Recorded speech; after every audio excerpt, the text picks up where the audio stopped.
ఎందుకు కూర్చున్నారో ఉదయాన్నే దేవాలయంలో కూర్చున్నారు మెట్ల మీద. ఒక్కడే ఉన్నాడని అర్థమైంది ఆయన శత్రువులకి, ఆ ఊర్లో ఉన్నటువంటి పెద్దలకి, గురువులకి. ఎప్పుడు దొరుకుతాడా అని చూస్తూ ఉన్నారు.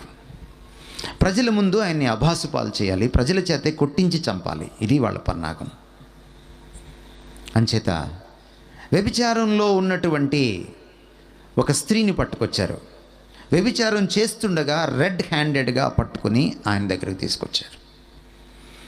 ఆయన ముందు నిలవబెట్టారు. ఆయన వంగి ఏదో రాసుకుంటున్నాడు నేల మీద. తలెత్తలేదు ఆయన. చుట్టూ పోగయ్యారు జనం. ఇది పెద్ద బ్రేకింగ్ న్యూస్ అయిపోయింది ఊర్లో. ఊరంతా కదిలొచ్చింది, పిల్లలతో సహా వచ్చేశారు. ఇప్పుడు చెప్పు, ప్రవక్తవు కదా, ధర్మశాస్త్రాన్ని నెరవేర్చేవాడిని అంటావు కదా, పరమ పావనుణ్ణి అంటావు కదా, ఇప్పుడు చెప్పవయ్యా. నీ కనుల ముందు రెడ్ హ్యాండెడ్గా పట్టుకొని తీసుకొచ్చాం వ్యభిచారంలో ఉన్న ఈ స్త్రీని. రాళ్ళెత్తి కొట్టి చంపమని ధర్మశాస్త్రం చెప్తుంది. చెప్పు, ఏం చేయమంటావో, నువ్వేమంటావు? ఇది అన్యాయమని ఆయనకి తెలుసు. నిజానికి వాళ్ళు వ్యభిచారం చేయని వాళ్ళు కాదు, వ్యభిచారపు తలంపులు లేని వాళ్ళు కాదు. చాలామంది నింద వేసేటప్పుడు వాళ్ళు ఏదో నీతిమంతులని నింద వేయరు.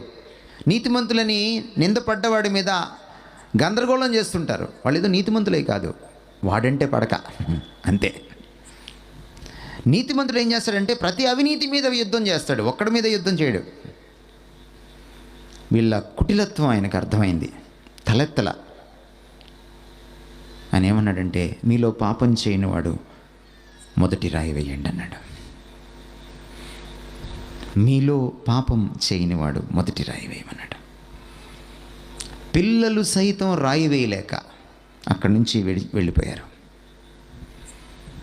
ఆమె, యేసు ఇద్దరే మిగిలారు దేవాలయ ప్రాంగణంలో.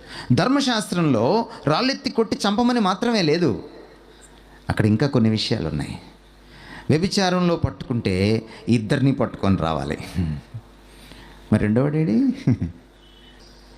అందరూ వెళ్ళిపోయాక ఈ వ్యభిచారపు స్త్రీని చూడ్డానికి మట్టుకు ఆయన తలెత్తాడు, గౌరవం ఇచ్చాడు.